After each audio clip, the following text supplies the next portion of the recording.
মনে করেন আপনি আমাকে মিথ্যা একটা অপবাদ দিয়েছেন এবং ধুয়ে রেখে দিয়েছেন একদম মিথ্যা অপবাদ দিয়ে। যতক্ষণ আমি আপনাকে মাফ না করছি, কাবা ঘরে গিয়ে গেলাফ ধরে কান্নাকাটি করলো, এই পাপ মাফ হবে না।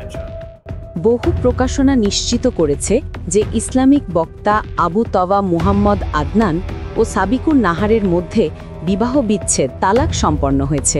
উদাহরণস্বরূপ দৈনিক যুগান্তর প্রতিবেদনে বলা হয়েছে তাদের পারিবারিক বিবাদের অবসান ঘটেছে এবং মঙ্গলবার নিজ নিজ ফেসবুক স্ট্যাটাসে এই বিষয়ে উভয়ই নিশ্চিত করেছেন। একইভাবে ইত্তেফাক পত্রিকাও ২১ অক্টোবর প্রকাশিত প্রতিবেদনে জানিয়েছে তাদের তালাক সম্পন্ন হয়েছে এবং উভয় বিষয়টি ফেসবুকে প্রকাশ করে জানিয়েছেন। বিবাহ বিচ্ছেদটি মঙ্গলবার ২১ অক্টোবর ২০২৫ তারিখে সম্পন্ন হয়েছে। আদনান জানান যে তিনি উলামায়ে কেরামের মঞ্চে সাবিকুন নাহারকে খোলা তালাকের প্রস্তাব দিয়েছেন, যা তিনি গ্রহণ করেছেন, ফলে তাদের মধ্যে আর কোনো বৈবাহিক সম্পর্ক অবশিষ্ট নেই।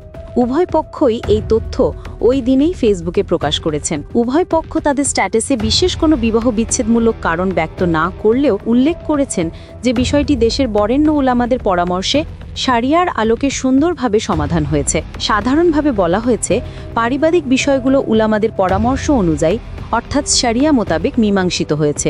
এছাড়া উভয় পক্ষ নিশ্চিত করেছেন যে বিয়ের সম্পূর্ণ দেড়মোহর ও অন্যান্য আর্থিক বিষয় পূর্বেই সমাধান করা ছিল। সামাজিক আলোচনায় তালাককে ঘিরে কিছু গুজবও ছিল, বিশেষ করে ৮ ভরি স্বর্ণের বিনিময়ে তালাক এর গুজব উভয় পক্ষই উড়িয়ে দিয়েছেন।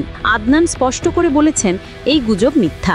শিশু সন্তানের হেফাজত ও অন্যান্য পারিবারিক বিষয়সমূহ উলামাদের শারিয়া নির্দেশনায় সুষ্ঠুভাবে সমাধান হয়েছে। সুতরাং বিবাহ বিচ্ছেদটি বাস্তব ঘটনা এবং এটি বাংলাদেশের প্রধান দৈনিক কাগজপত্রে নিশ্চিত করা হয়েছে। তালাকের তারিখ ২১ অক্টোবর ২০২৫ এবং উলামাদের উপস্থিতিতে খোলা তালাকের মাধ্যমে এটি সম্পন্ন হয়েছে। উভয় পক্ষ থেকে অন্য কোনো সুনির্দিষ্ট কারণ প্রকাশ করা হয়নি।